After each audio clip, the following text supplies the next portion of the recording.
hice mi tesis de pregrado con la profesora Clara Isabel Bermúdez Santana, haciendo análisis transcriptómico. Luego me moví a Alemania y acabé de terminar mi maestría en biología molecular en la Universidad de Göttingen, siendo parte del instituto, bueno, del programa internacional del Instituto Max Planck en biología molecular. Hice mi tesis de maestría con el profesor Akis Papantonis, básicamente el título que está ahí abajo, que es dilucidando el rol que tienen los motivos YDF de la polimerasa 2 en la regulación o en la organización del genoma en el espacio 3D. Entonces, digamos que eso motivó esta charla, digamos, toda la parte genómica que traía desde Colombia y luego empalmarlo con cómo en realidad se ve el genoma en el núcleo organizado. Y bueno, ahorita sigo en Alemania, pero en un mes y medio comienzo mi doctorado, me muevo para Ámsterdam, voy para Países Bajos y allá voy a continuar con genómica, regulación genómica, pero en este caso en un modelo de diferenciación celular, en células madres y en desarrollo temprano o en estadios tempranos del desarrollo con gastruloides. Entonces, para, digamos que también motivando dejar de utilizar modelos animales y movernos también al uso de células madre. Y eso lo voy a hacer en la Universidad de Ámsterdam, en el Instituto Svaderman para las Ciencias de la Vida. Entonces, como es un poquito de mí, de lo que he hecho en estos 2 años, sí, casi 2 años que dejé la Nacional. Y bueno, entonces vamos a empezar la charla.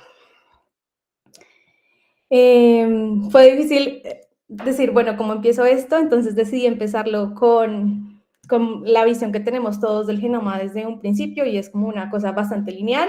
Y cuando nos dicen genoma, cualquier persona piensa en principio como en una cuerda o pensamos los que de pronto tenemos un background más en biología, pensamos en letras A, C, T, G, A, C, T, G, A, C, T, G. Y en principio así es como veíamos el genoma a partir de los proyectos de secuenciación. Entonces como que acá les traje muchos títulos de papers de los primeros genomas que se secuenciaron, empezando en los 70.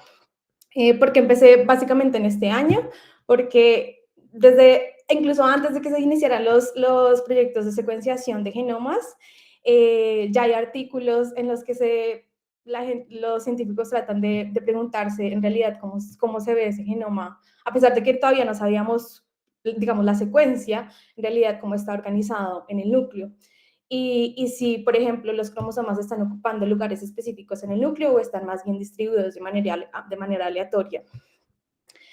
No los traje a colisión porque son papers, bueno, que desde una visión anacrónica, como desde una visión de una bióloga que nació en el 99, pues digamos que no ofrecen demasiada información desde mi punto de vista, y son papers que se basan más en la hibridación de sondas y ver realmente cómo, en dónde está ubicada, pues ubicada en el espacio nuclear, pero digamos que realmente no resuelven la pregunta de cómo se organiza el genoma y si es una organización aleatoria. Pero entonces empezamos en el 70 y bueno, aquí un montón de genomas que se empezaron a secuenciar. En principio, pues fueron genomas virales por su tamaño, básicamente. Estos dos son genomas virales. Luego obtuvimos digamos que el primer pedacito del genoma de Saccharomyces, que fue el cromosoma 3, que son, bueno, que realmente se escogió por cuestiones de que en este cromosoma se localizan los loci que están relacionados con el apareamiento en Saccharomyces. Y en el 95 y todos estos proyectos, digamos que fueron básicamente clonando en vectores y secuenciando por Sanger. Y teniendo como un mapa, como un seguimiento de qué va contiguo a qué. Pero en el 95, con el secuenciamiento de esta primera bacteria, que es Haemophilus influenza, se realiza entonces el primer aproximación shotgun, que es realmente partamos el genoma en muchos pedazos y secuenciemos a una cobertura alta para poder obtener, digamos, cada uno de esos pedazos, no importa en qué orden está, solamente secuenciemos y luego miramos con una aproximación computacional cómo resolvemos. Luego obtuvimos en el 92, se inició el proyecto para secuenciar C. elegans. En el 96 obtuvimos ya por fin el primer genoma de una eucariota secuenciado, que fue el de Saccharomyces. Y digamos que, bueno, aquí viene toda la historia en el 98, bueno, vino C. elegans, luego Drosophila, Arabidopsis, y después en el 2001 obtuvimos el primer draft del genoma humano, y en el 2004, digamos que un refinamiento de ese genoma, de ese genoma humano. Pero hasta el 2004, pienso yo, o en este punto teníamos una visión más o menos así del genoma. Una visión lineal, una visión, sí, como otra vez como una cuerda, como una sucesión de letras, y esa era la visión que teníamos para el 2000 de lo que se considera un genoma. Aquí como nota aparte es que a pesar de que decimos desde el 2004 tenemos un buen genoma humano y se han venido realizando actualizaciones de ese genoma, hasta el año pasado, por ejemplo, agosto de 2023, todavía sale en Nature que se dice una secuencia completa de la parte del cromosoma Y del genoma humano, por ejemplo. Y es que todavía incluso para este momento, 2023, todavía tenemos problemas para secuenciar y poder ensamblar regiones repetitivas y heterocromáticas de cualquier genoma. Y es interesante pensar que incluso en clases de genómica, en biología molecular, decimos, sí, tenemos genoma humano, pero yo, por ejemplo, hasta que salió este paper, yo no sabía que el genoma humano realmente no estaba totalmente completo. Uno sabe que hay gas, uno sabe que hay cosas, pero no, por ejemplo, que el cromosoma Y, casi más de la mitad del cromosoma estaba incompleto. Entonces, pues estas cosas son interesantes y nos dan como una visión de que en realidad, incluso a nivel de secuencia, todavía no estamos completos para nosotros mismos, ¿no? Otras especies definitivamente no tenemos genoma, pero para nosotros mismos aún es complicado tener esta tener secuencia. Y esto se ha venido resolviendo con las nuevas técnicas de secuenciación que nos dan lecturas mucho más largas, como Oxford Nanopore y PacBio, que se utilizó en este paper, y con aproximaciones computacionales que nos permiten resolver los grafos de mejor manera. Porque en este caso, para el cromosoma X, por ejemplo, para el cromosoma Y, comparte regiones de apareamiento con el cromosoma X para que pueda haber, apareamiento para meiosis, para que los cromosomas no salgan como por diferentes lados antes de que haya la segregación correcta. Entonces esto es como una nota aparte y muy interesante saber que realmente todavía esto no estaba completo incluso para el 2023. Sé que hay una pregunta, pero no la puedo ver. Si quieren la hacemos de una vez. No, fui yo con el registro de asistencia. Sigue. Okay. También si hay preguntas, yo pienso que resolverlas de una vez, porque muchas veces uno deja para el final y se olvida o, bueno, como que se pierde el contexto de la pregunta. En cambio, si estamos de una vez en la diapositiva, como que resolvemos de una vez cualquier pregunta que haya. Bueno, entonces dejando aparte de que para 2023 podemos tener tenemos una secuencia completa de un genoma, por ejemplo, tan importante como el genoma humano. Entonces, que incluso para el 2000, que en el 2004, cuando teníamos secuencias, teníamos genomas cuasi completos de diferentes especies, la mayoría de papers que mostraban estos genomas terminaban con la siguiente etapa, es elucidar la función biológica que tienen todos estos genes. Entonces, a partir incluso mucho antes de 2000, 2001, se empezaron a crear consorcios ahora ya no vamos a anotar genomas, sino vamos a anotar básicamente proteomas. ¿Qué hacen todos estos genes? ¿En dónde están estas proteínas? Y bueno, colaboraciones en países europeos, con Estados Unidos, etcétera, a lo largo del mundo para saber realmente cómo están trabajando esas proteínas en la célula. Y algunos otros papers hacían alusión al hecho de que mucha parte de la secuencia de muchos genomas realmente no era codificante. Y la cantidad, la porción del genoma que codificaba para una proteína, que era nuestra visión de biología molecular, ¿no? DNA, RNA, proteína, pues realmente, digamos que nuestro concepto, nuestra visión, nuestro paradigma fallaba porque no codificaba para aparentemente nada. Entonces, ¿qué hace entonces? Y entonces muchos decían, sí, pueden ser, entonces estamos hablando de la parte del genoma que regula cómo se expresa la otra parte, que en buena parte tiene sentido, y se crea entonces, en el 2004 aparece entonces el proyecto ENCODE, que es básicamente anotar todas esas regiones, que son regiones reguladoras, que son regiones estructurales que permiten modular la función del genoma. En eso llámese lo que ahorita conocemos como enhancers, promotores, por ejemplo, también centros, la parte del cromosoma que se une al kinetocoro, etcétera. Todas esas regiones de la secuencia de DNA que permite que haya segregación, que haya apareamiento entre cromosomas durante mitosis y meiosis, todo esto que permite que haya una estabilidad genómica. Y a partir de ese proyecto, yo creo que en este momento nace una buena parte de la idea de que el genoma es dinámico, de que el genoma va mucho más allá de simplemente codificar, crear RNA, rRNA, RNA y básicamente producir proteína que se cree y en realidad sí, son como la parte funcional en la célula. Y a mí me parece bastante interesante que incluso antes de que salga todo esto y a la par de que publicamos genomas, ya hayan personas para ese momento que estaban pensando, bueno, realmente es el DNA una cosa lineal en el núcleo. Y en el 2002, Job Decker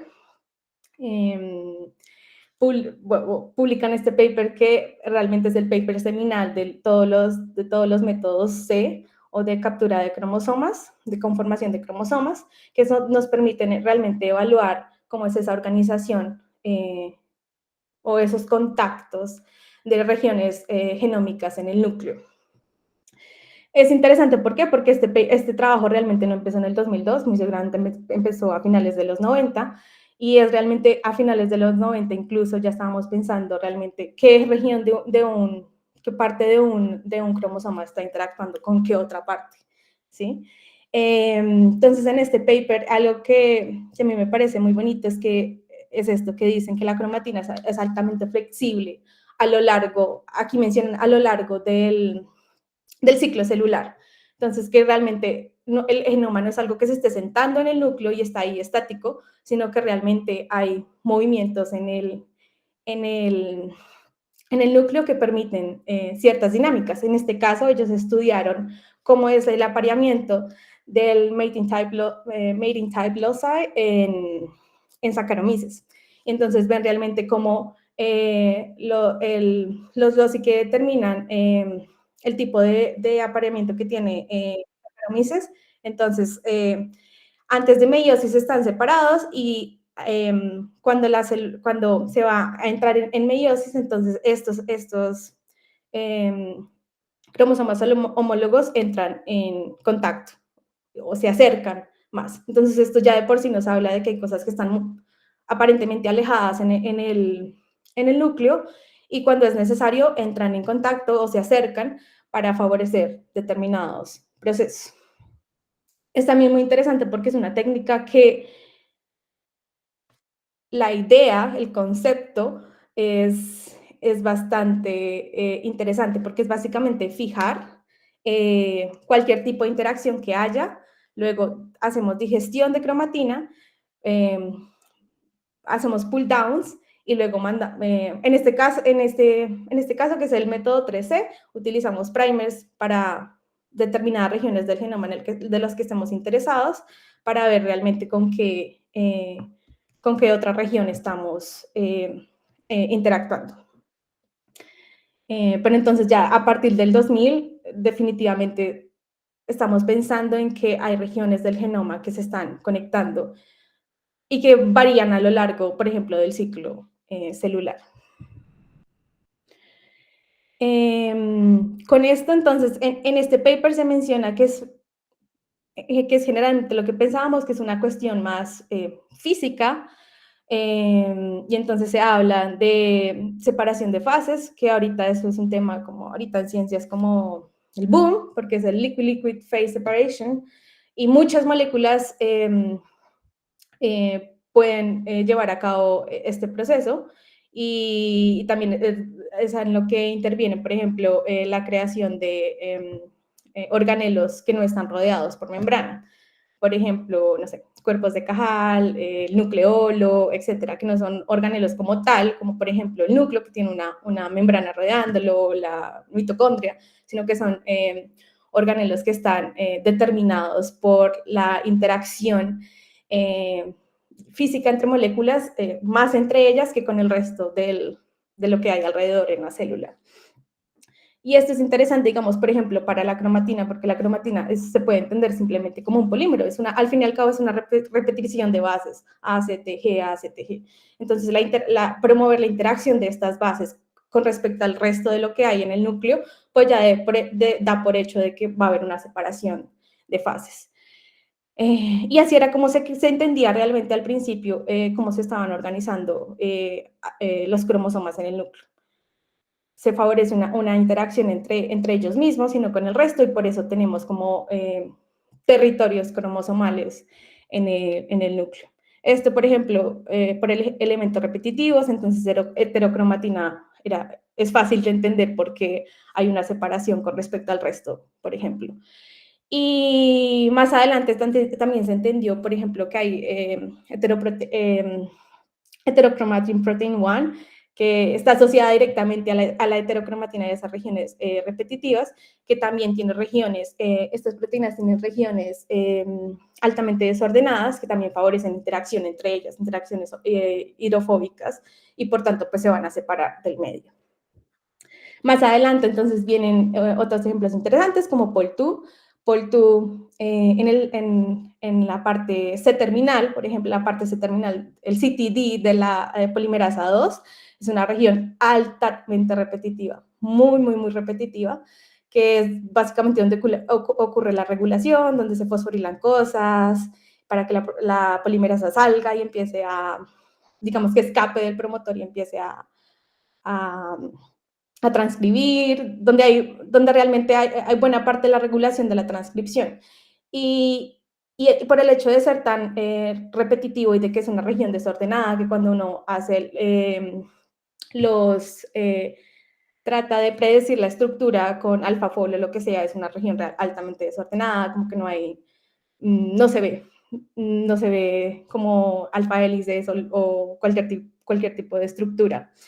Entonces hace que nos hace pensar que también Poltut, digamos que genera condensados a lo largo de la cromatina. Luego hay otros ejemplos, pues, dinámicas de la cromatina, que son modificaciones, ya sean histonas o en el DNA, que también podrían favorecer esto, especialmente en histonas, porque en histonas sabemos que las colas que están cargadas positivamente como que protruyen de la proteína, entonces eso también genera que funcionen como scaffold para diferentes proteínas y al final se generen esos procesos de separación. Y otra cosa interesante acá es qué más podría ayudar a la organización, es digamos que elementos de arquitectura del núcleo, como son el poro nuclear y la lámina nuclear. Y en la lámina es interesante, y ahorita esto es muy chévere de estudiar por la mecanotransducción, por ejemplo, y es que la membrana nuclear se localiza un complejo que se llama LINC y que está directamente pues en directo contacto con el citoesqueleto y este a su vez con la lámina nuclear. Entonces se ha visto que cuando que estiramos la célula, también estamos estirando de alguna manera el núcleo y qué efectos puede tener esto en la cromatina. Es interesante, por ejemplo, porque cuando uno crece células madre en diferentes sustratos con diferentes formas, eso va a incidir en la potencialidad de esa célula, de la potencialidad de esa célula. Si uno crece células madres, hay dos tipos de estados, que es un estado naive, un estado prime. Y de eso va a determinar eh, qué tanto potencial tiene esa célula para convertirse en cualquier cosa, si está más direccionada a seguir un tipo de fe o un tipo de línea celular. Entonces es bastante interesante. Y esto, por ejemplo, para cuando hablamos de metástasis, en células cancerígenas, incluso en desarrollo, pues, porque son células al final que se están moviendo y que las formas están en constante cambio. Entonces, esto también puede modificar realmente cómo vemos la organización del genoma en el núcleo. Todos esos son procesos que de alguna manera van a poder, intervienen en cómo se organiza el genoma en el núcleo, pero hay ciertos actores moleculares que están, que ahorita en la literatura son básicamente, aparecen todo el tiempo, son ya, básicamente hacen parte de nuestra Biblia, y esos son de los que yo voy a hablar en principio. Y luego les voy a mencionar otros que ahorita estamos discutiendo más y es como de lo último que hablamos. Entonces, en principio, cuando uno habla de organización del genoma, uno habla de al menos dos proteínas. Uno es coesina y la otra es CTCF. Pero la coesina, en principio, hace parte de una familia de proteínas que se conoce como Structural Maintenance of Chromosomes. Y de esa familia pertenecen coesinas, condensinas y estas nuevas proteínas que se conocen como, no nuevas, pero digamos que no sabíamos mucho de qué hacían hasta hace muy poco, SMC5 y SMC6. En principio todas tienen esta forma como de anillo, entonces esta es como un poquito de nomenclatura porque luego la voy a utilizar. Esta es la parte, la región hinge y esta es como la cabeza. Y coesinas y condensinas, digamos que desde el colegio uno le dicen que está relacionado con la segregación de cromosomas, al menos en mitosis, sin hablar de meiosis. Y coesinas es básicamente porque mantienen las cromátides hermanas unidas después de que hay la síntesis de DNA. Y condensinas pues hacen parte más como el nombre dice, como de la condensación de la cromatina en cromosomas, como los conocemos. Pero nunca nos nunca se había mencionado que la coesina también podía tener un papel en la organización del genoma.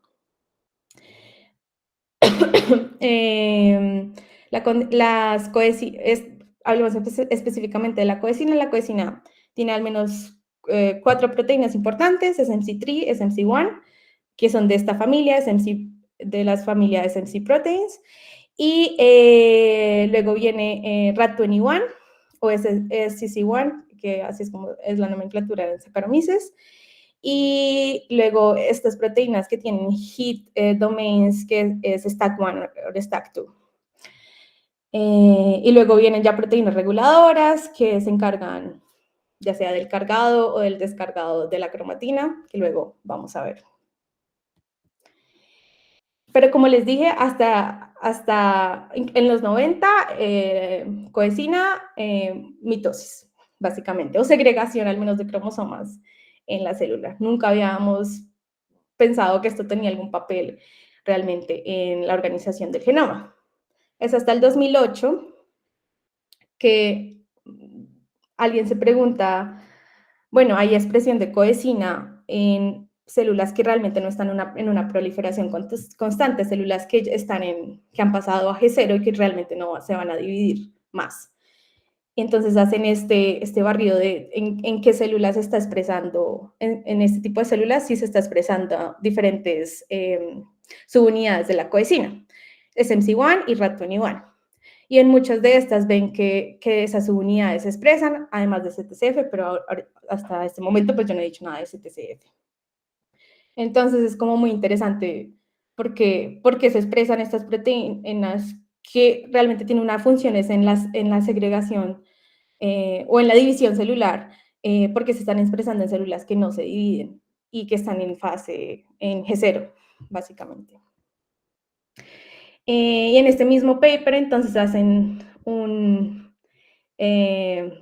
chipsec de las diferentes subunidades de la coenzima, y de manera interesante ven que cuando uno ve los picos para este es RAD21 o SMC3 y luego CTCF, uno ve como solapamiento de esos picos. Y aún más interesante es que cuando uno relacionaba coenzima con mitosis y uno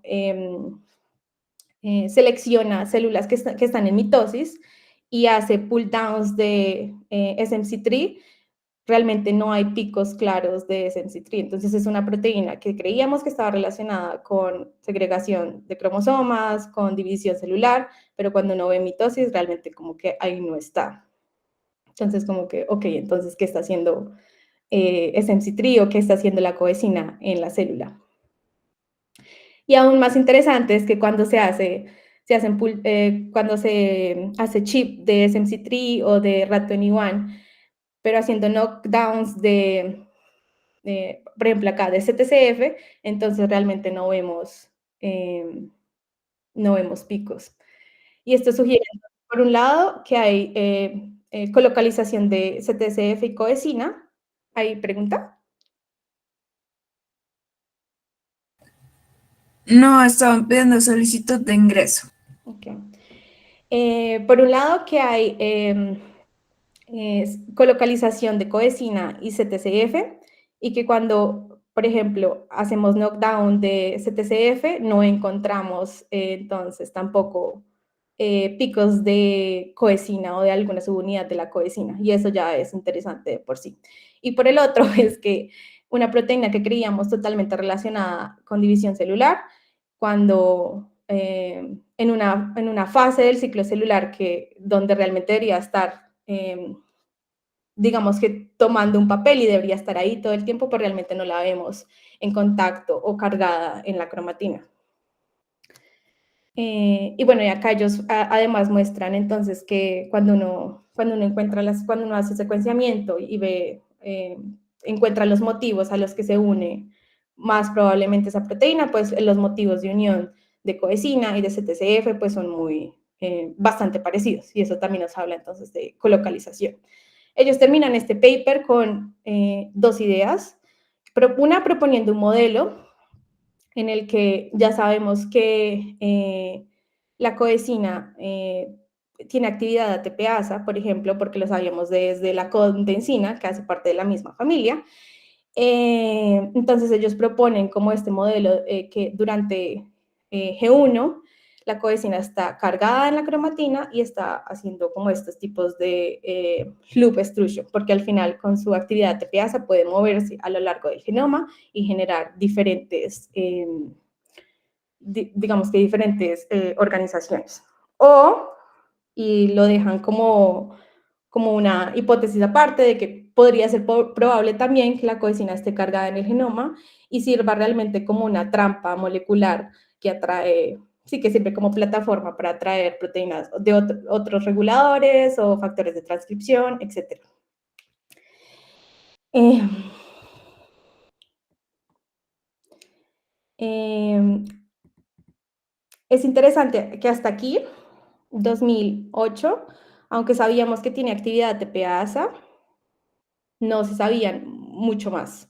Y ellos sin mayor información realmente proponen un modelo que resultó ser el que ahorita utilizamos, que es el modelo de extrusión de cromatina, pero hasta ese momento no se sabía. Y realmente la evidencia de que la coenzima puede destruir DNA o formar loop extrusion viene hasta el 2017 con este experimento que también hace parte este es el mismo grupo que publicó en el 2002, 2004 los métodos 13. Entonces es el mismo grupo trabajando a lo largo del mismo tema. Entonces, a partir de experimento, que es una combinación, bueno, que primero son experimentos de molécula única, utilizando como una aproximación, este experimento se conoce como DNA courting, que es básicamente tener en una cover slip DNA, digamos que atado a esa cover slip por diferentes, en este caso es por trampas de streptavidina biotina, y lo tenemos inmovilizado en esa cover slip. Luego añadimos cualquier otra proteína de la que estemos interesados y que pueda interactuar con ese DNA, marcada de alguna manera. Podemos marcar ya sea la molécula de DNA o marcar la proteína. Y utilizando microscopía total, de reflexión total interna, podemos hacer una visualización de moléculas de manera independiente. Y en este experimento, entonces se ve que la condensina, esto es para la condensina, realmente solamente con la adición de ATP puede iniciar loop extrusion. Es decir, que se une a la base del DNA y empieza a extraer DNA a través del anillo. Y esto está formando entonces este tipo de estructuras que se ve acá. Cuando no hay flujo laminar, es decir, entonces se forma como un nodo, como lo vemos aquí. Y cuando se enciende el flujo, es decir, que hay flujo en esta dirección, pues entonces la cromatina se extiende y vemos todo esto. Luego, en el 2019, haciendo el mismo experimento, obtenemos evidencia entonces que también la coenzima, siendo parte de la misma familia, también tiene capacidad de hacer loop extrusion. Pero en este caso no solamente depende de ATP, sino depende de otro regulador o de alguien que la cargue a la cromatina. Y en ese caso es esta proteína que se conoce como NIPPL. Entonces, solo hace 5 años realmente tenemos evidencia de lo que alguien hipotetizó en el 2008 y que resultó ser cierto. Y hace un año salió el otro paper, también fue en Nature, de que la otra parte de esa familia de proteínas, que es MC5 y SMC6, también, digamos que tiene esta función de destruir DNA in vitro, al menos. Es interesante porque SMC5 y SMC6 no los había mencionado porque realmente para coenzima y para condensina teníamos una visión muy clara de que están relacionados con división celular, pero SMC5 y SMC6 nunca se había visto por ahí y es realmente datos muy recientes que lo localizan más con regiones que están siendo reparadas en el genoma. Y de manera interesante, por ejemplo, en linfocitos B, por ejemplo, uno encuentra SMC5 y SMC6 manteniendo loops para tener en contacto diferentes regiones durante recombinación BDJ.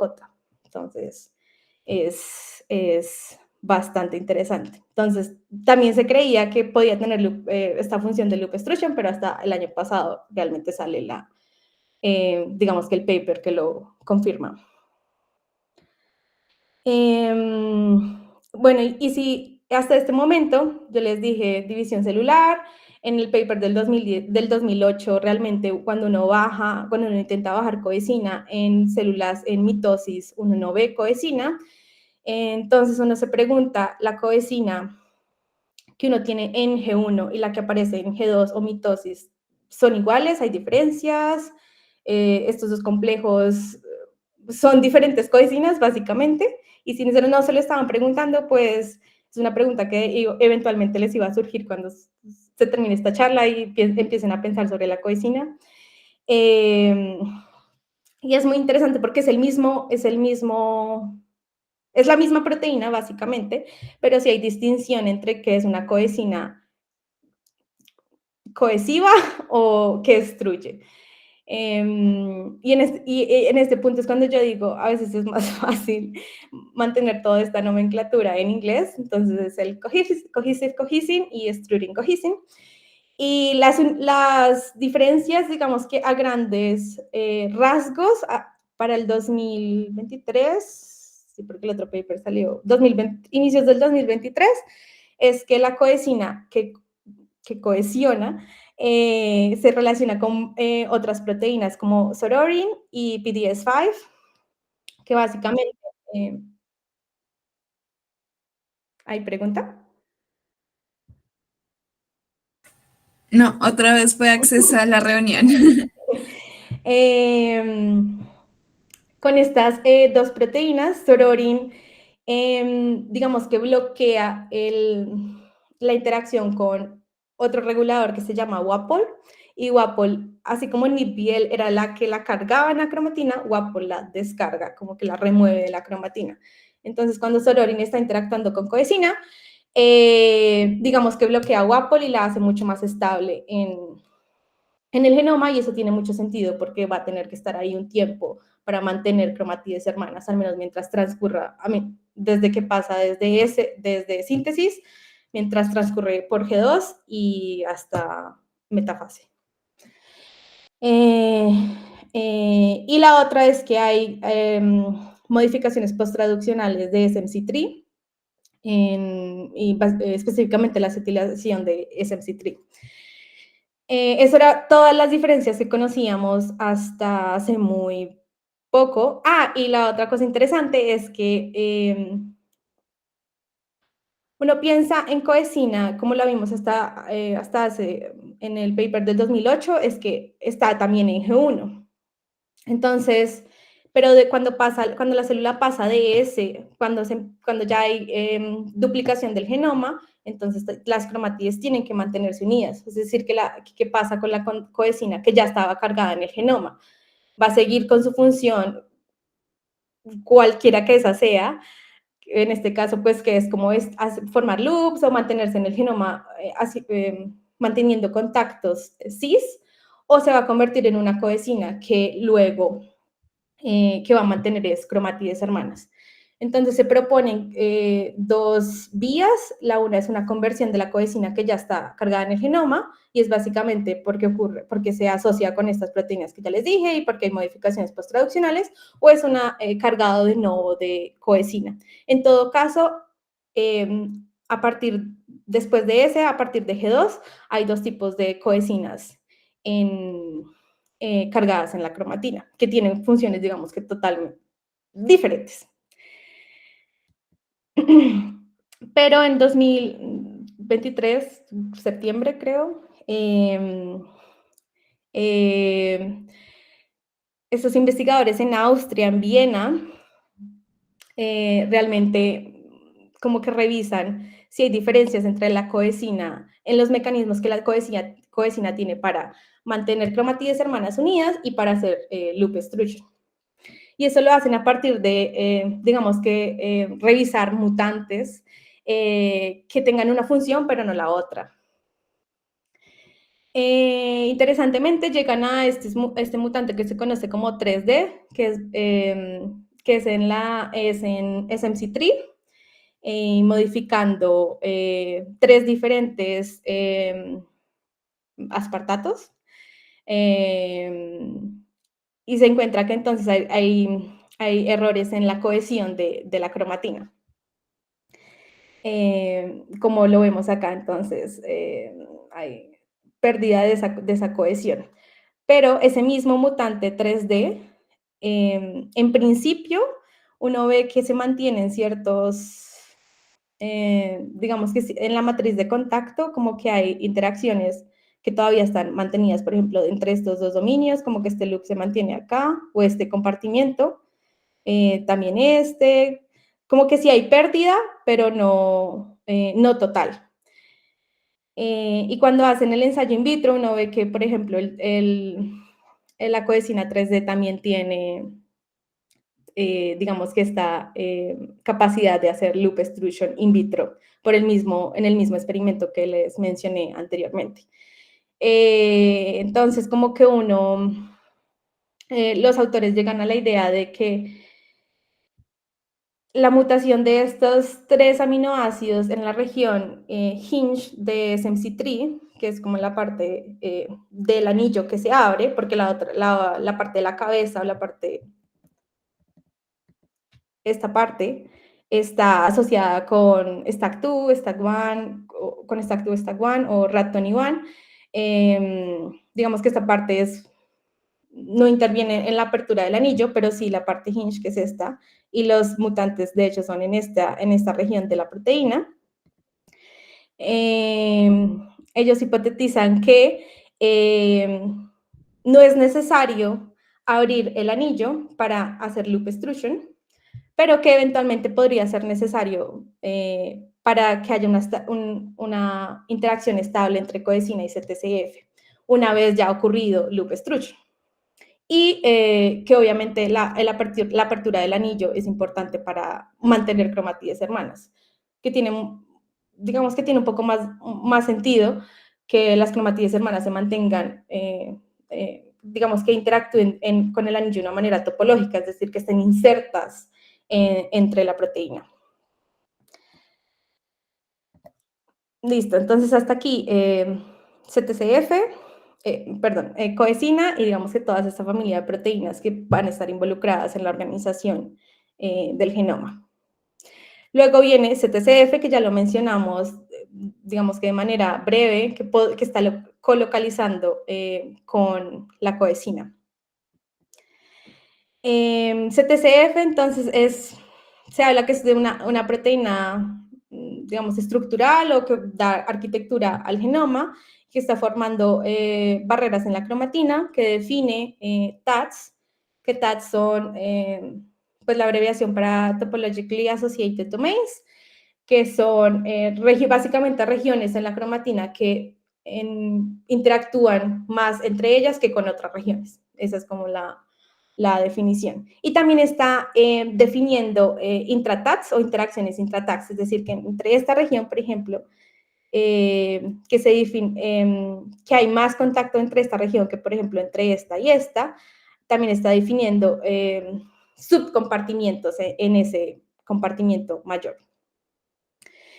Y luego se definen otras funciones como regulador transcripcional, entonces se habla de que que interactúa con la RNA polimerasa 2 y facilita la elongación. Y se ha visto también que puede atraer cromatina hacia las nuclear speckles, y en las nuclear speckles pues digamos que se concentra una gran cantidad de ribonucleoproteínas que están relacionadas con el procesamiento del RNA, es decir, que favorecen también pues splicing y splicing alternativo.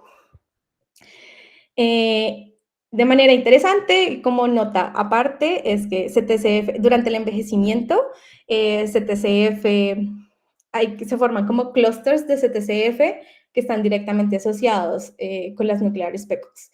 Y entonces hay splicing alternativo en células que están transcurriendo hacia, digamos que ya están envejeciendo, que están, digamos que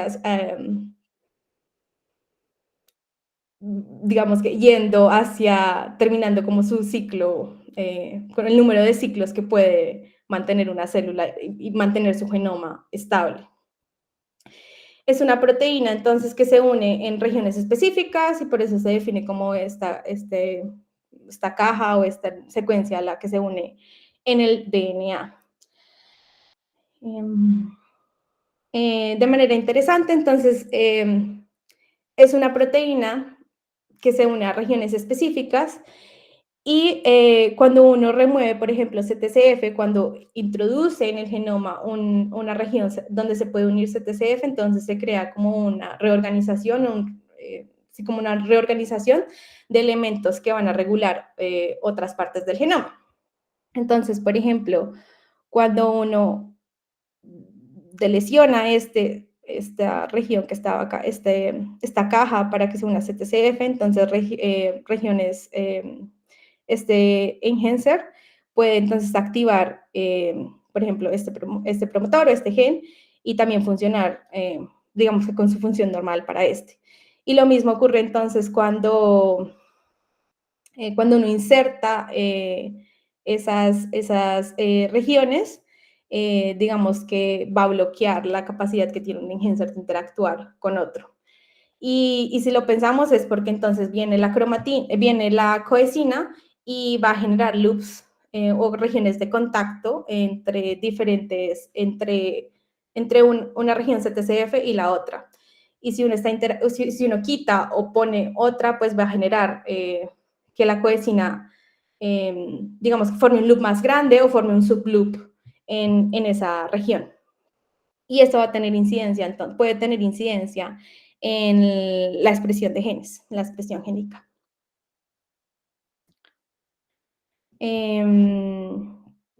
Si no, solo lo traje como por mencionarlo y es como se entienden estas matrices de contacto.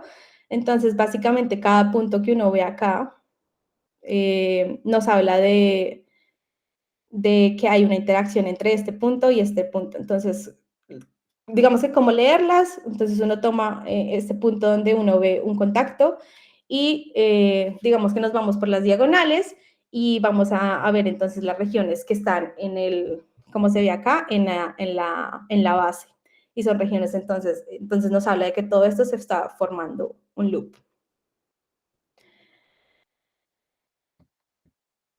Y la otra cosa interesante es que sí hay colocalización de coesina y CTCF, ya lo sabemos desde el 2008 y luego se ha confirmado en otros papers, pero de manera interesante, coesina y CTCF solo interactúan cuando hay sitios CTCF de manera convergente en el genoma. Si uno modifica, como lo estábamos hablando, si uno modifica no solamente la inserción o la deleción de un sitio CTCF, pero también cambia la direccionalidad de ese sitio, la coesina se va a seguir moviendo hasta encontrar otro sitio CTCF en la dirección convergente con respecto con el que inició. Y entonces, esto es algo que uno, no sé, yo me lo aprendí, sí, cuando uno tomaba genética molecular, sí, que entonces la coesina se mueve y encuentra CTCFs convergentes y ahí para. Pero nunca había una explicación cuando yo hice el pregrado de por qué esto ocurría, por ejemplo, porque la coesina solo se mueve hasta cierto punto y en ese momento se detiene y ya no hay más loop extrusion. Y es porque en el 2020 entonces sale un Nature también, que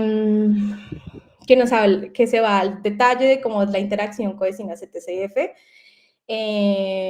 por medio de crioelectronmicroscopía y, bueno, y hacer bioquímica básica a la lata, mejor dicho. Y a partir de crear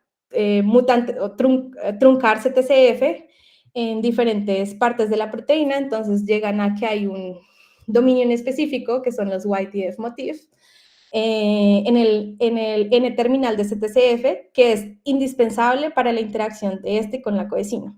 La coesina,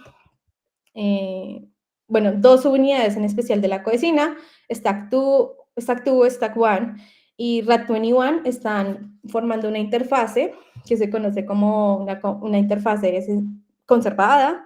Está totalmente conservada desde Saccharomyces.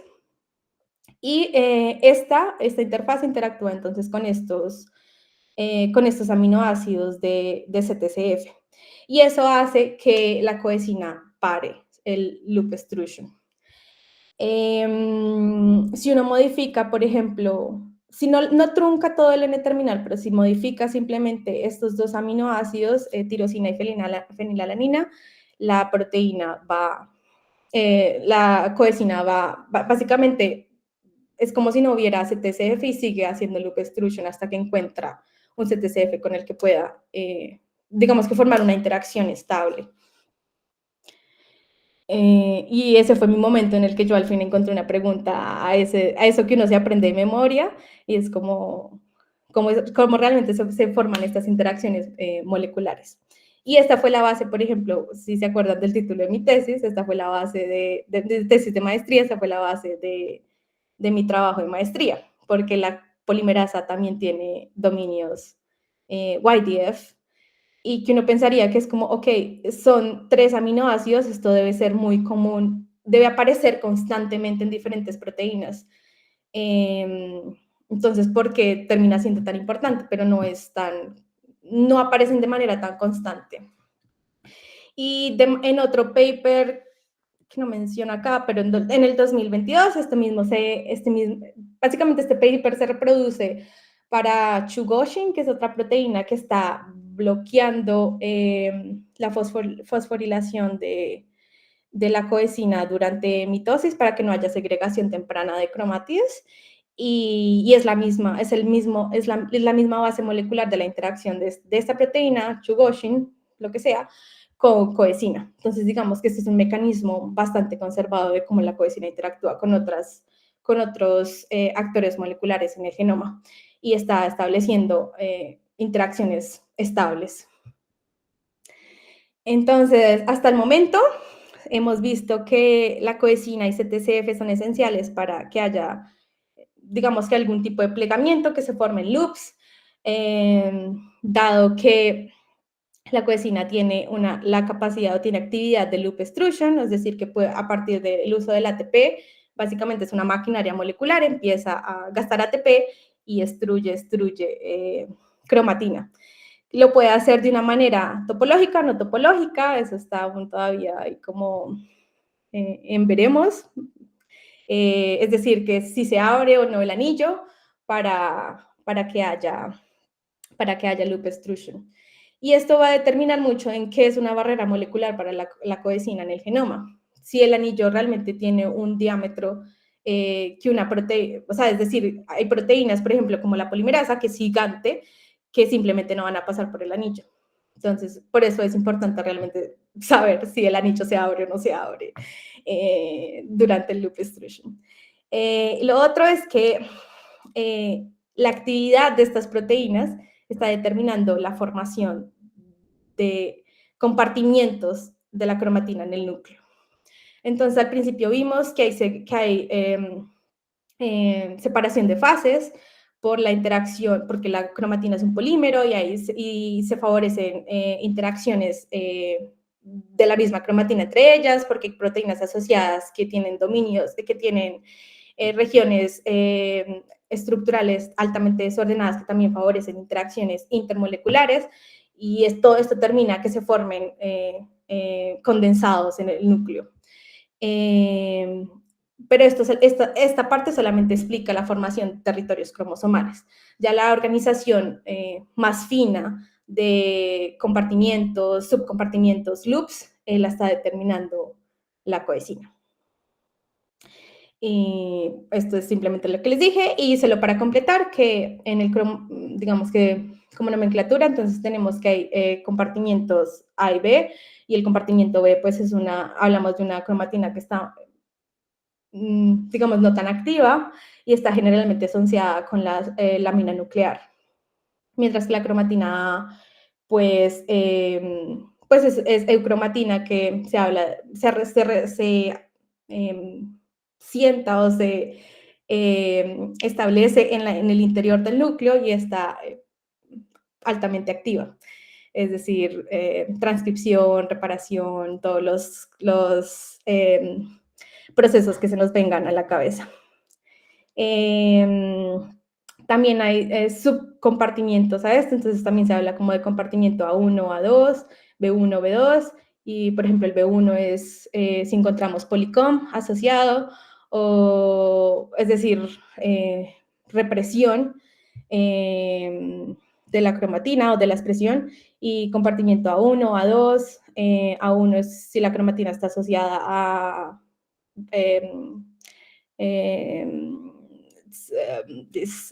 speckles, nuclear speckles, es decir, que hay transcripción porque estamos generando RNA y splicing alternativo, splicing o splicing alternativo.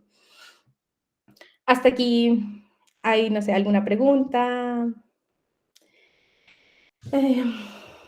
Porque hasta aquí es como la base y luego vamos a hablar de de otras proteínas que también están moldeando cómo se organiza el genoma. Entonces, como que sea que hasta aquí hay alguna duda, sería bueno hablarla de una vez.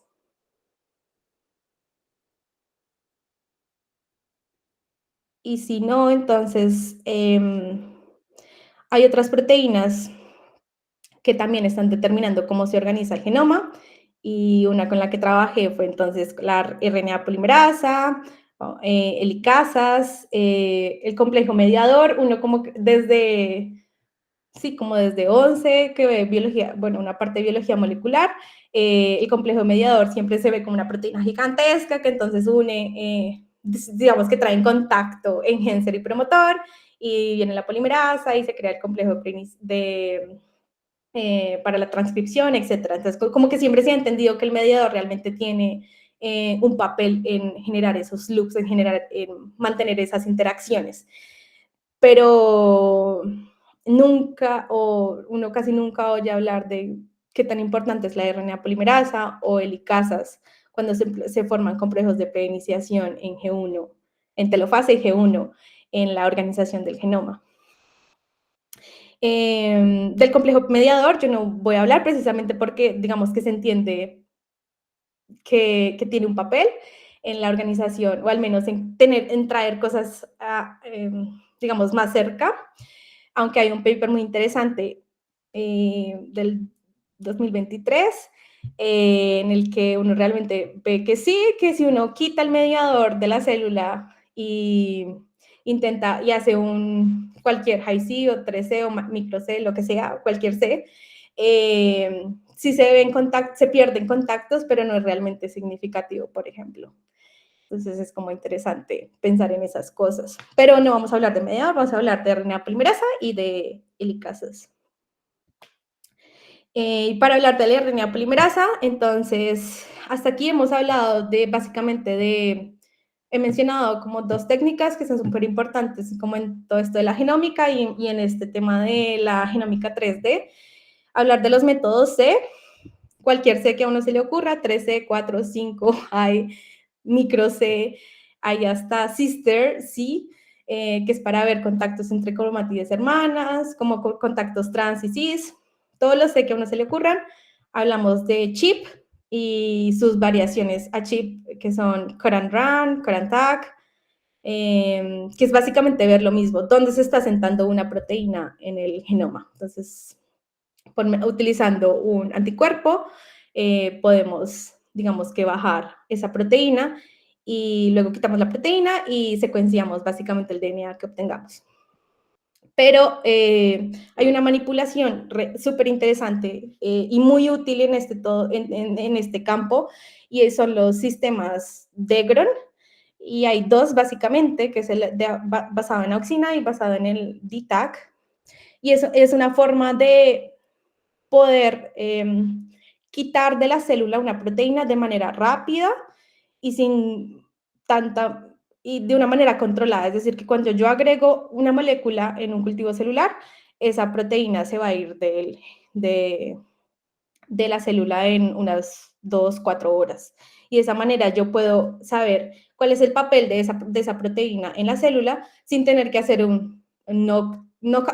primero un knockout como que ya genera problemas desde el principio. Si es por ejemplo, si es letal, entonces no voy a obtener pues clones, y un knockdown toma tiempo. Para obtener un knockdown son como 3 días para incubar con un RNA de interferencia, por ejemplo. Entonces, como que sí podemos tener una depleción de la proteína, pero va a ser a largo plazo, mientras que utilizando este tipo de sistemas es una depleción en cuestión de horas. Y podemos evaluar cuál es el papel de cualquier proteína en cualquier función que nos interese.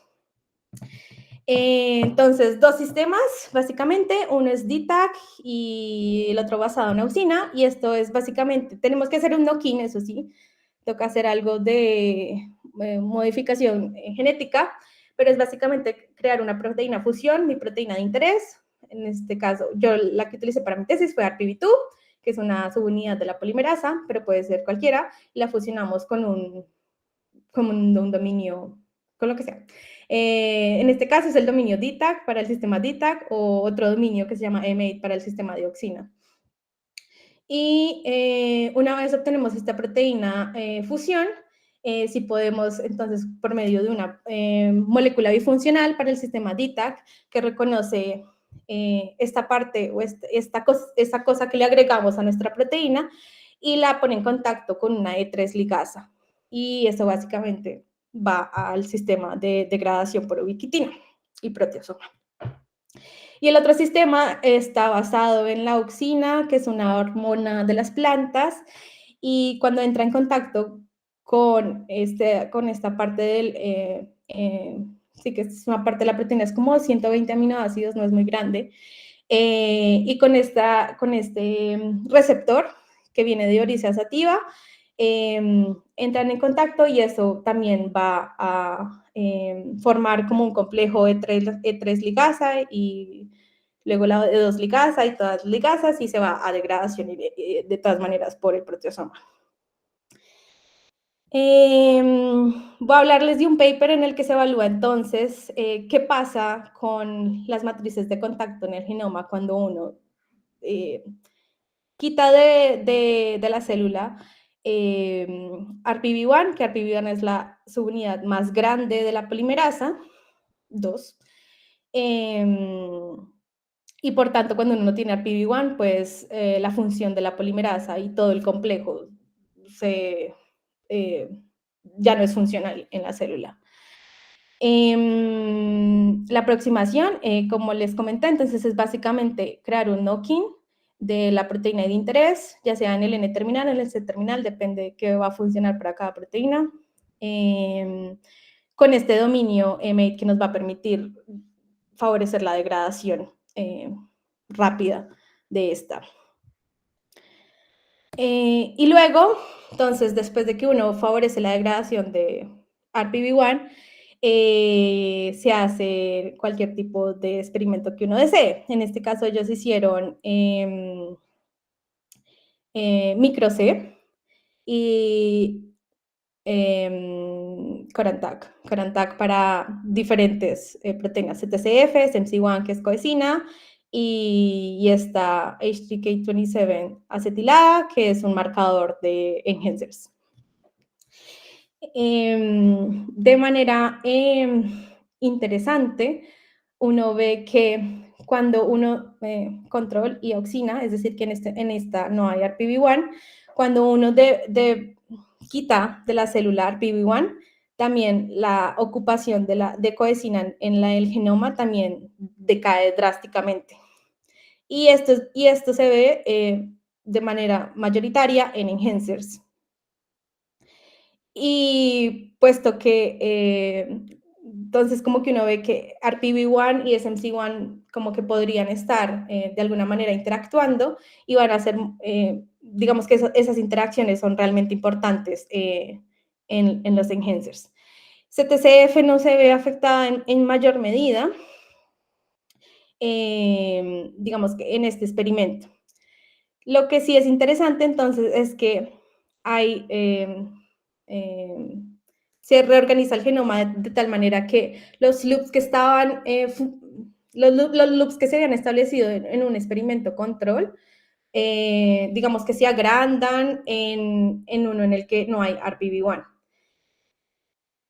Y esto entonces de primera mano sugiere que hay loops que no son dependientes de CTCF, por ejemplo. Y esto ya nos habla entonces que hay otras proteínas en el genoma, que interactúan con el genoma, que funcionan como barreras para la coesina y que entonces también están determinando esa interacción con la misma. Este fue un paper del 2023. En el 2023 también salió otro paper con exactamente la misma información en Nature Genetics. Y como en septiembre sale entonces una revisión de ambos papers contrastando la información y sacan un modelo muy, muy bonito de lo que puede estar pasando. Entonces, por un lado, hablamos que CTCF aparentemente no es importante en la formación de todos los loops, sino que hay loops que no dependen de CTCF. Y como quitamos una parte de la RNA polimerasa, es decir, quitamos la RNA polimerasa 2 y vemos que se agrandan, que los loops o que las interacciones se hacen más largas, entonces esto nos dice que la RNA polimerasa también puede funcionar como una barrera para la coesina. Y que está determinando entonces qué loops se van a formar en una determinada célula en un determinado momento. Y esto es muy chévere porque la RNA polimerasa no es una proteína como CTCF, más o menos, que CTCF se cree que es una proteína como menos dinámica, que se sienta en el genoma y como que no hace mayor cosa. Pero la RNA polimerasa no es una proteína que se sienta en el genoma y se quede ahí para siempre. La RNA polimerasa es una proteína que se va moviendo por el genoma demasiado, es decir, que es una barrera que se mueve, es una barrera móvil, es decir, que es una barrera que dependiendo de qué genes se están expresando en esa célula, va a determinar también interacciones. Este es el primer modelo que se propone. La otra idea, y que le gusta bastante a mi supervisor acá, es que puede ser que la RNA polimerasa también funcione como una máquina molecular que de alguna manera, no como la coesina, pero de alguna manera también puede favorecer como la formación de loops de manera coesina independiente y que al final la coesina viene y se sienta como en la base y estabiliza ese loop. Esta es como una idea un poquito más difícil de entender y de aceptar. Es mucho más fácil saber que viene la coesina para hasta que encuentra la siguiente barrera. Pero ambas ideas pueden son interesantes y van a ser valiosas en el futuro para evaluar qué es lo que está pasando y cómo funciona la RNA polimerasa como barrera y cómo funciona, digamos, para moldear la formación de loops en el genoma. La otra cosa interesante, 2022, Nature también, se evalúa cómo funciona MCM complex como barreras para la destrucción, para la coesina.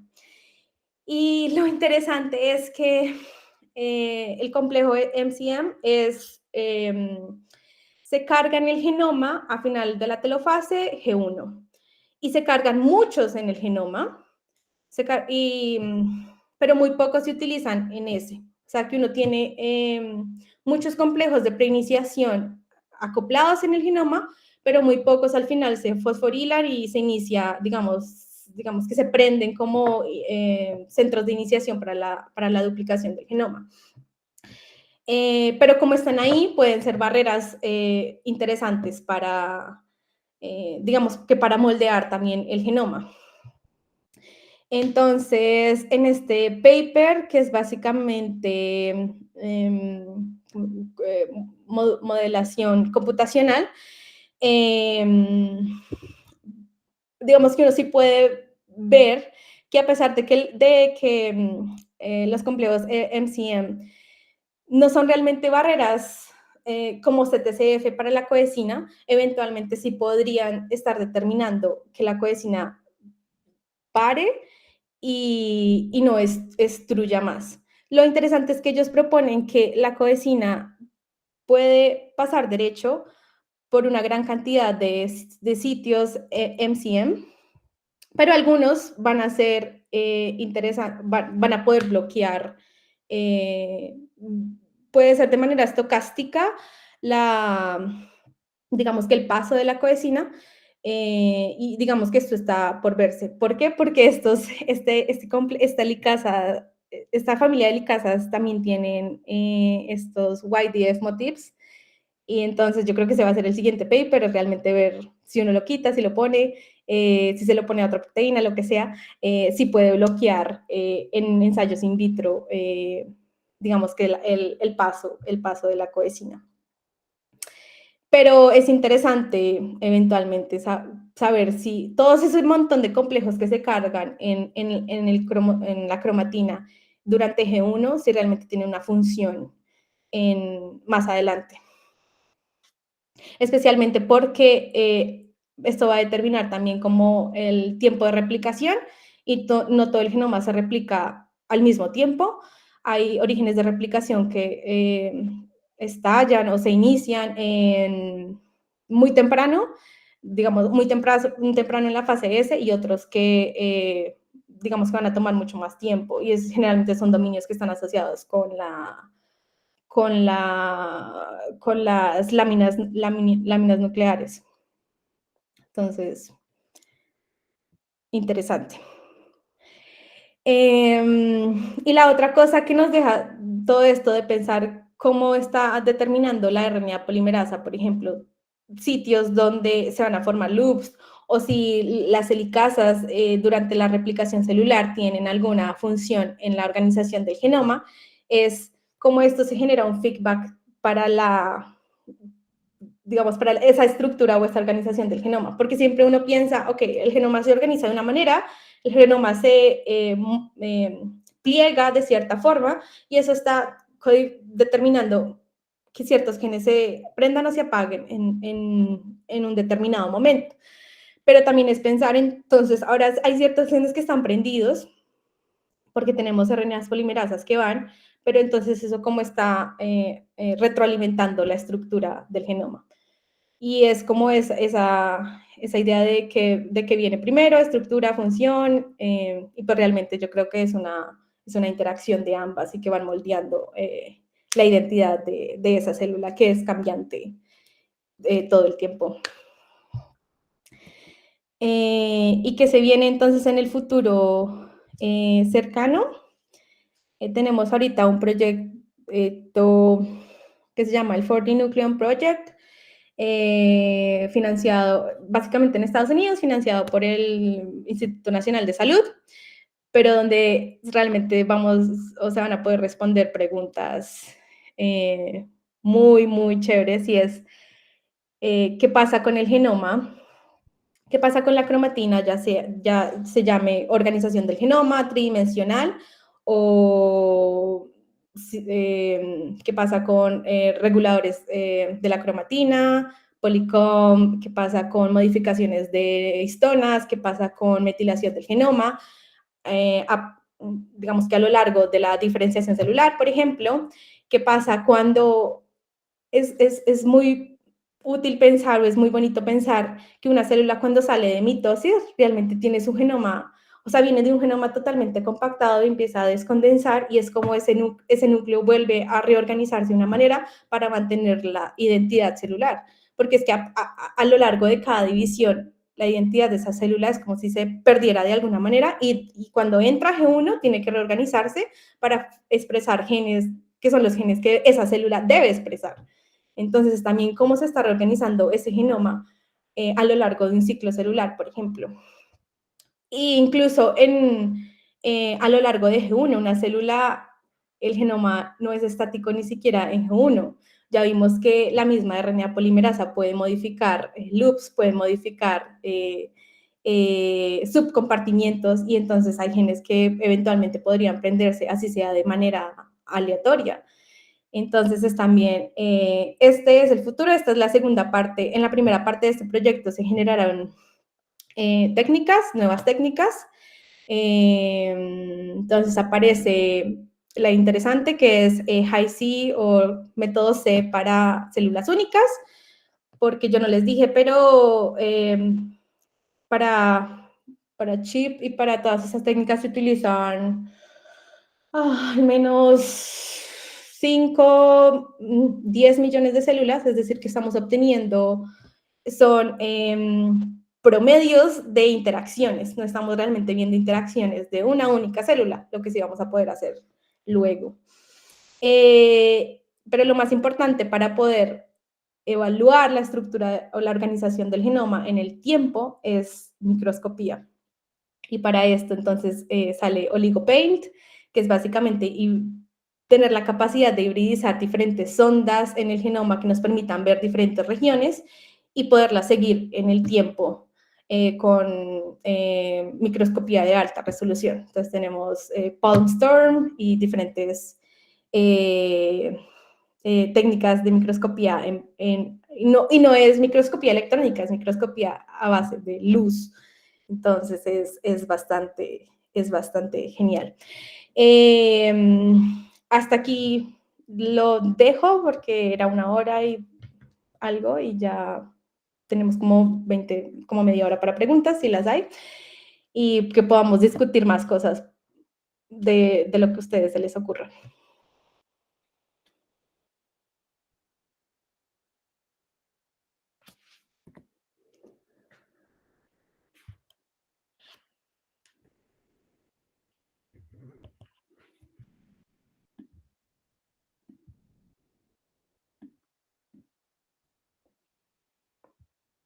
Muchas gracias a María Ángel. Si quieres, abre el micrófono. Y ahorita vamos contigo, Juliet.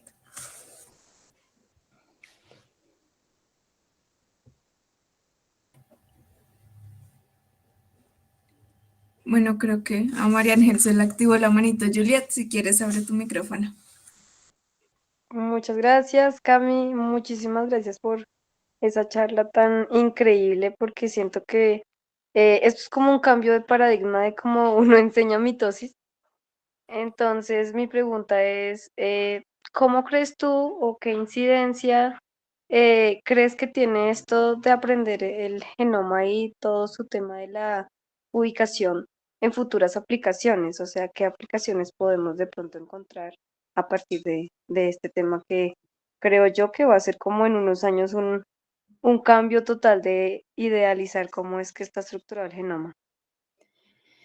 Sí, yo no les mostré nada de realmente, porque fue lo que hice lo que he hecho estos 2 años, que es la parte más estructural de realmente cómo se está plegando el genoma, pero en el doctorado entonces me muevo a la otra parte, entonces como en 4 años les cuento, en 4 años espero obtener entonces resultados de cómo realmente cuáles son las dinámicas genómicas durante la diferenciación celular, por ejemplo. Entender cómo cuando la célula cuando pasa de una identidad a la otra, cuando va restringiendo su potencialidad, cómo también ese genoma se va modificando, digamos que en el espacio tridimensional, cómo cambian, digamos, dominios de heterocromatina y ya no se encuentran en otra región del genoma. Poder visualizar eso va a ser muy interesante.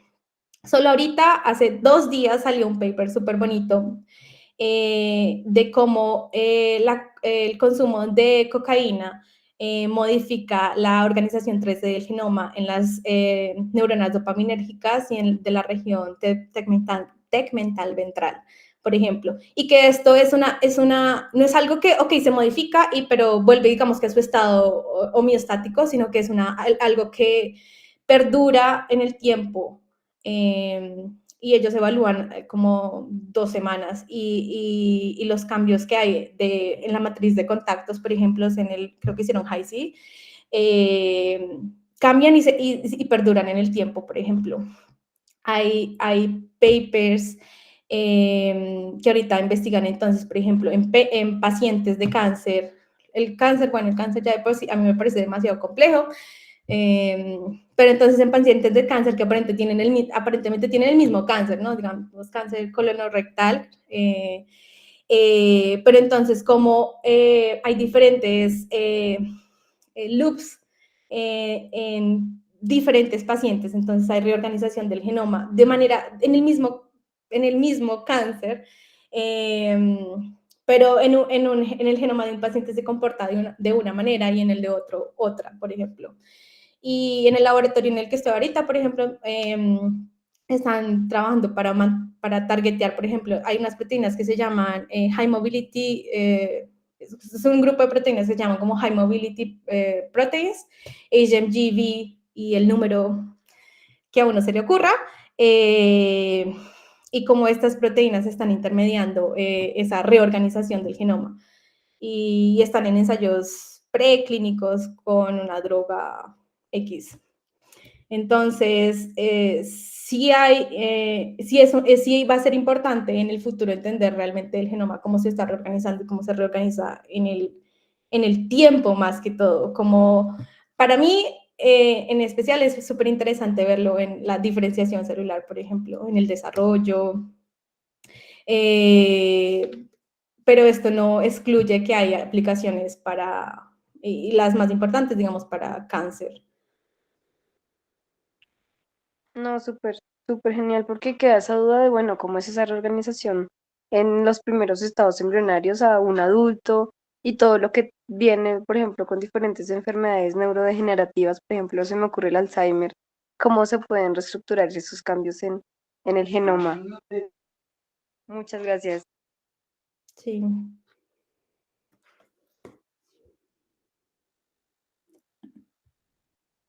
Bueno, en el chat Juan Pablo nos dice, hola Cami, gracias por la charla, muy interesante, que no abra el micrófono para no despertar al vecino.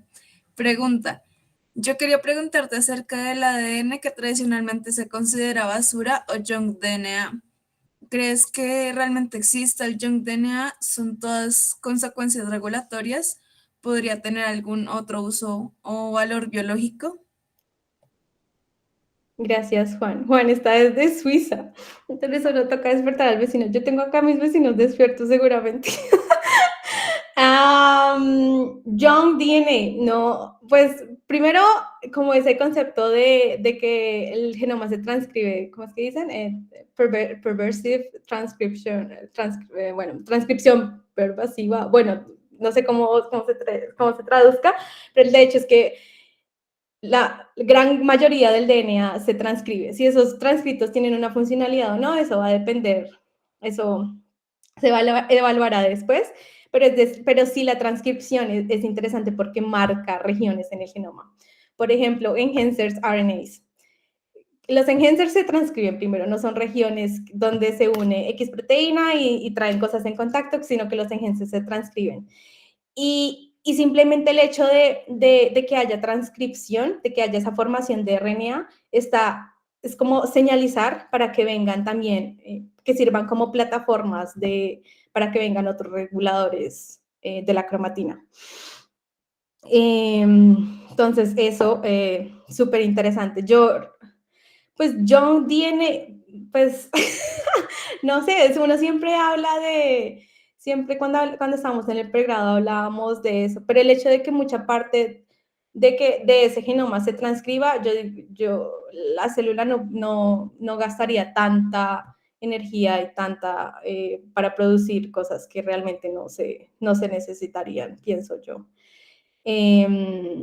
Y los RNAs, yo no les mostré, pero salió un paper el año pasado a finales, súper bonito, donde muestran también que cómo los RNAs están determinando, por ejemplo, la reorganización del genoma, como la coenzima también necesita, no necesita, sino que puede interactuar con RNAs, por ejemplo, para formar, cuando se forman estos R-loops, cuando la RNA polimerasa está estancada, cuando está en periodo de transición, antes de que ya empiece a elongar de manera,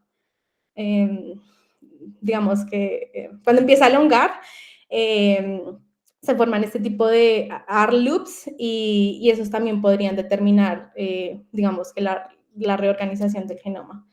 Entonces, sí, realmente yo no creo que en el genoma haya tanta cosa basura. Sí hay relictos, por supuesto, de cosas que vienen de nuestro pasado, transposones, sí, secuencias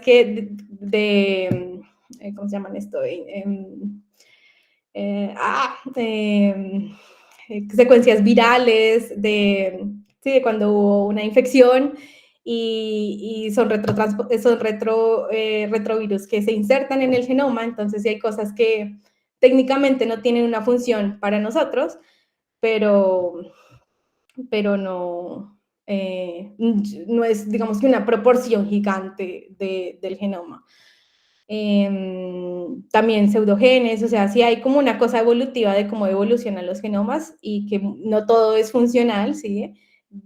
Digamos que hace parte de nuestra historia, pero hay muchas otras cosas que sí son funcionales, secuencias reguladoras y muchas regiones que se transcriben y que todavía no sabemos por qué.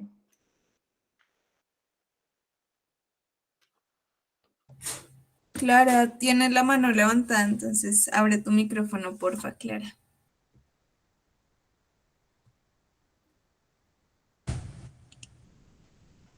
Hola Camila, La profe. aquí muy orgullosa, muy juiciosita escuchándote, felicitándote también, yo como egresada también como colegas, ¿cierto? Del mismo departamento. Te felicito muchísimo que hayas finalmente logrado este espacio y nada, como siempre uno muy orgulloso de sus egresados. Yo quería preguntarte, exacto, ese último reto que tú tienes de trabajar a una dimensión adicional. Eh, el reto tú me comentabas que era entre moverte en bioinformática, epigenética. ¿Eso qué te representa a ti desde el punto de vista de retos experimentales? ¿Qué técnicas me vas a trabajar? ¿Vas a trabajar con single cell sequencing? No sé si ahí ustedes en la gástrula son capaces de separar las pocas células que hacen parte en ese estadio del desarrollo embrionario. Y genial que estés con gástrula, pues acuérdate cuando estábamos en el pregrado la importancia que tiene precisamente en las transiciones en el desarrollo embrionario. Entonces, cuéntanos un poquito de eso, o sea, toda esa maravilla pues, de técnicas a las que tienes acceso en los laboratorios, como para provocarlo nosotros un poquito. Gracias. Bueno, sí, bueno, entonces, bueno, profe, se movió un poquito a lo que voy a hacer después, pero bueno, entonces en el doctorado básicamente, digamos que mi idea y como está planteado el proyecto es entender cómo se hereda la memoria, ¿sí? Cómo se hereda esa memoria celular, básicamente, para que uno o se mantenga una identidad celular o digamos que se modifique una identidad celular, por ejemplo, en una stem cell y podamos reorientarla a convertirse en un determinado estadio, sí, en un estado final. ¿Qué voy a hacer? Mucha microscopía, porque como les comenté, esto es de ver las cosas en vivo y en directo, entonces por eso también escogí en Ámsterdam, en el instituto para el que voy. Bueno, yo no sé si ustedes se acuerdan, pero el que inventó como los lentes, el microscopio, bueno, digamos que los inicios fue Van Leeuwenhoek, no sé cómo se pronuncia eso en holandés. Entonces tienen como, así se llama la facility, que es como de microscopía, es gigantesca, o sea, es realmente gigantesca. Y hay muchos microscopios de alta resolución que vamos a poder utilizar básicamente para poder entonces empezar a mirar digamos que de manera independiente, cómo se están moviendo, por ejemplo, a lo largo del tiempo, cómo se está modificando su organización cuando inducimos, no sé, cuando inducimos, cuando ponemos BMPs, cuando apagamos beta-catenina, cuando ponemos diferentes señales celulares que van a inducir hacia una vía celular. Va a haber eso por un lado en la parte de microscopía, también va a haber mucho de secuenciación y todas las técnicas que a ustedes se les ocurra, muchos Karantak, muchos ChIP-seq. Hay un regulador que no puedo contar, pero hay un regulador de la cromatina que ellos tienen como en la mira. Y para eso entonces va a tocar hacer chip mass spec, que es como bajar la proteína que me interesa de la cromatina y todo lo que esté, con lo que esté interactuando. No, ahorita en los planes como está, no voy a hacer single cell, RNA-seq, sí, pero no high-C o micro-C. Sería chévere, pero también pues de lo que he escuchado es que todas las técnicas en las que se utiliza un bajo número de células son demasiado difíciles de estandarizar, entonces pues bueno, esperemos. Y la segunda parte, digamos que la primera parte va a ser con células madre, con stem cells, y la segunda parte va a ser con gastruloides, que ahorita hay dos cosas que a mí me gustan mucho, es la genómica, los que les hablé hoy, y fue lo que hice en mi maestría, y lo otro que me encanta es la biología del desarrollo.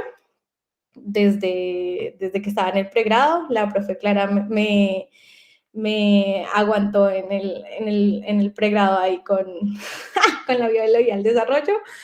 Y en este caso es realmente ver cómo determinados reguladores epigenéticos están determinando pues esas transiciones de la célula cuando se diferencia, cuando hay gastrulación y cuando se empieza a diferenciar entonces mesodermo, endodermo, etc. Y es muy chévere porque no voy a tener que utilizar animales, todo va a ser in vitro porque allá hay modelos de recapitulación del desarrollo in vitro. Entonces esa es como la otra cosa que hay, que es un boom ahorita en biología y es recapitular el desarrollo in vitro y ya hay modelos buenísimos que incluso llegan ahorita el problema es más la ética, qué tan lejos podemos llegar porque técnicamente estamos a poder modelar el desarrollo hasta un periodo de preimplantación del embrión, pues porque somos mamíferos, ¿no? Entonces necesita implantarse en un útero para terminar pues el desarrollo. Pero hasta un periodo de preimplantación estamos, digamos que listos para modelar el desarrollo. Yo no voy a llegar hasta allá, gastrulaes son como, no sé, los primeros 7 días, creo que en humanos, y hasta ahí vamos.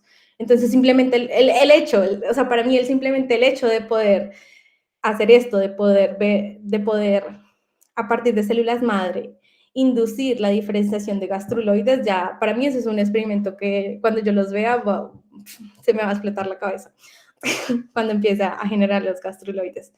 Se hace en platos súper interesantes con una curvatura especial, porque en las células no solamente son sí, como señales químicas, sino la mecanotransducción realmente es muy importante y de pronto no, en el doctorado no lo va a hacer, pero en algún momento tengo que estudiar mecanotransducción porque realmente en el genoma, cómo se mueve la célula, cuando uno le genera tensión a la célula, realmente el núcleo también se tensiona y también digamos que va de acuerdo a cómo se comporta el citoesqueleto y se modifica también y muchas cosas que estaban reprimidas pueden no estarlo después, entonces eso es bien interesante.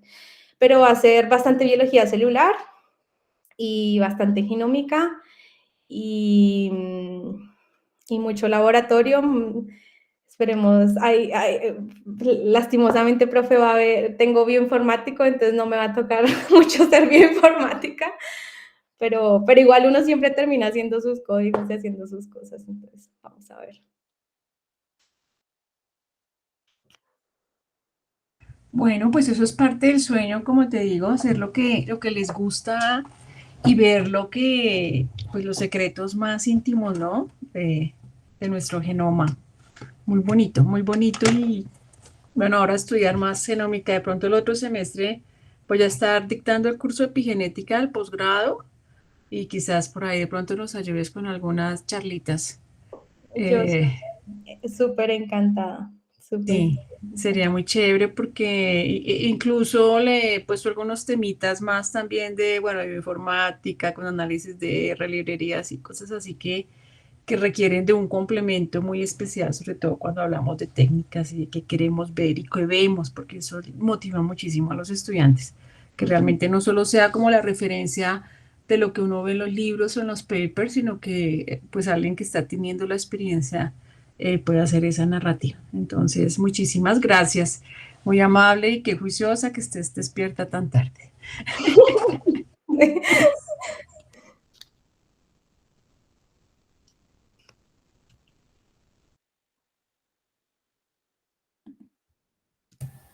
No sé si alguien tenga más preguntas para nuestra conferencista.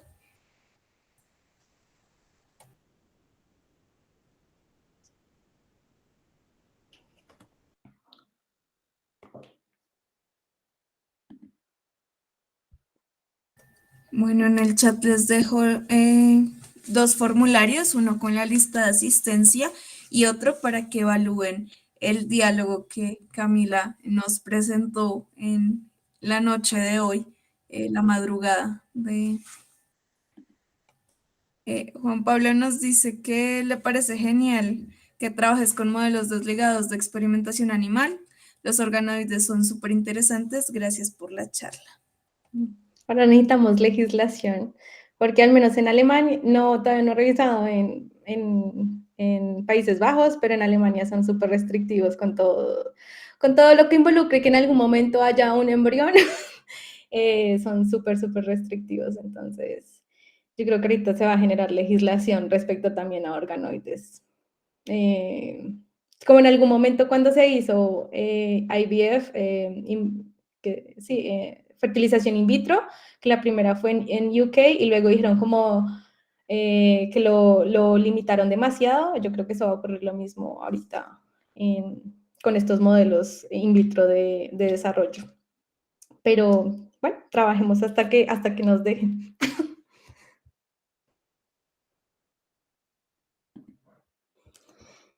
Y ya, muchas gracias por haberse quedado, por escuchar. Y como no sé si hay, creo, no sé, realmente no sé quiénes son estudiantes, quiénes no, pero si hay estudiantes de pregrado, esto, como la invitación a que construyan el conocimiento de una manera que les permita traer la información a coalición, digamos, rápidamente, es decir, que vayan construyendo como su palacio, y eso solamente se puede como desde una manera histórica, me parece a mí. Por eso también la forma en la que presenté, como que vieran cómo ha avanzado el campo desde el 2000 hasta el 2024 y en qué vamos. Y también vean los tiempos que toma hacer cualquier cosa, o sea, realmente saber que la cabecina extruye, que necesita ATP y que extruye, que hace loop extrusion. Eso es un experimento que fácilmente es un doctorado, ese paper.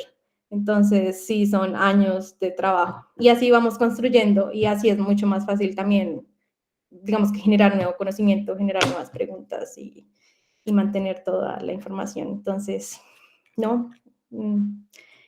Bonito estar otra vez en la Nacional de manera virtual y esperemos que estos espacios se den a futuro, que los podamos mantener y que con los egresados, al menos de biología, que yo sé que hay algunos por aquí, que podamos mantenernos en contacto, porque esto es solamente lo que yo he hecho y obviamente me he desligado mucho de otras cosas que son interesantes, que me encantaría saber, pero pues que ya no hacen parte de mi campo, porque uno se va como especializando y termina siendo, sí, un experto en ciertas cosas y trata de mantener el resto, pero bueno, es imposible tener la vista en todos lados. Entonces, chévere que con los egresados nos podamos contar cositas interesantes de lo que hemos hecho. ¿Ya?